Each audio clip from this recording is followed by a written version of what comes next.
Creamline ang pinakatahimik na pro team pagdating sa recruitment, pero ngayong 2024, hindi na nga lang isa, dalawa, kundi tatlong bagong muka ang ipapakilala ng koponan. FIVB medalist joins Creamline. Pahabol na recruit, kilalanin. Ipis Depensa, new weapon ng Creamline. 2024 lineup ng Cool Smashers, silipin. Pero bago yun mga ka-V-Heads, huwag kalimutang mag-subscribe at i-click ang notification bell para updated ka sa aking latest videos. New player alert para sa Creamline fans dahil may isang player muli ang parating present sa mga litrato ng Creamline Cool Smashers. 2023 pa nga lang ay napapansin na ng ilang fans na nanonood na ng Creamline games ang player na ito.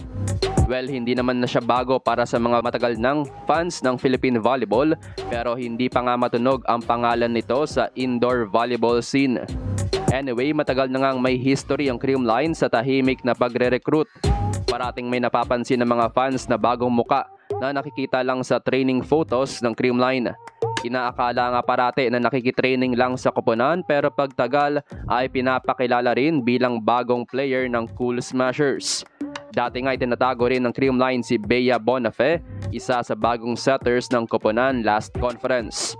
At ngayong 2024 may bagong player muli ang nasilip ang fans. Ito nga ay si Deej Rodriguez, isa sa best Filipina beach volleyball players.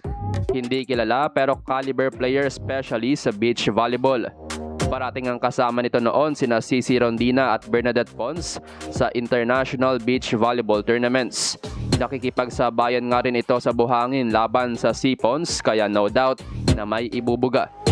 Noong December 2022, nakalaban na Deej Rodriguez at Jen S. Lapor ang koponan ni na Cici Rondina at Jovelyn Gonzaga sa 2022 FIVB Volleyball World Beach Pro Tour. Wagi noon bilang gold medalist sina Rondina at Gonzaga, habang silver medalist naman ang tandem na Rodriguez at S. Lapor. Bukod dyan, isa pa sa biggest achievement ni Deej Rodriguez ay pagiging parte ng 2019 SEA Games bronze medalist ng beach volleyball team ng Pilipinas. Kaya naman expect natin sa kanya ang beach volleyball veteran moves at beach volleyball floor defense na madadala ni Rodriguez sa koponan. As of January 21, wala pa namang kumpirmasyon ang koponan ng Cool Smashers sa pagkakadagdag ni Rodriguez sa koponan. Pero hindi nga malabo na maglaro ito sa Creamline dahil nasa Cool Smashers indoor team rin si Bernadette Pons, isa pa sa best Filipina beach volleyball. Magandang addition nga ito para sa Creamline dahil isa sa focus na iresolba ng koponan ay ang kanilang reception. Though expect natin na limitado magiging playing time ni Rodriguez, ang pro side ay lalong bibigat ang bench players ng Creamline.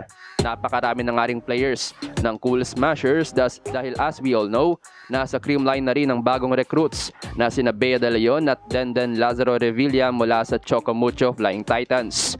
So matotal, tatlo na ang bagong players ng Creamline para sa 2024 PVL season, habang si Ced Domingo lang ang umalis sa koponan. Kumpirmado naman na nagstay pa rin sa Creamline ang ASEAN Grand Prix Best Libero na si Kyle Atienza. Ngayong 2024, si Deej Rodriguez na ang 20th player ng Creamline. Narito ang full lineup ng Creamline Cool Smashers para sa 2024 season ng PVL. Para sa outside hitters, Team Captain Eliza Valdez, Gemma Galanza, Bernadette Pons, Rose Vargas at Deej Rodriguez. Opposite spikers, Tots Carlos, Michelle Gumabaw at Riza Mandapat. Middle blockers, Pangs Panaga, Risa Sato, Bea De Leon, Pau Soriano at Lori Bernardo. Setters, Gia De Guzman, Kyle Negrito, Mafe Galanza at Bea Bonafe. Habang liberos, Kyle Atienza, Ella De Jesus at Denden Lazaro Revilla. Target ng Creamline na depensahan ang kanilang 3-peat sa All-Filipino Conference.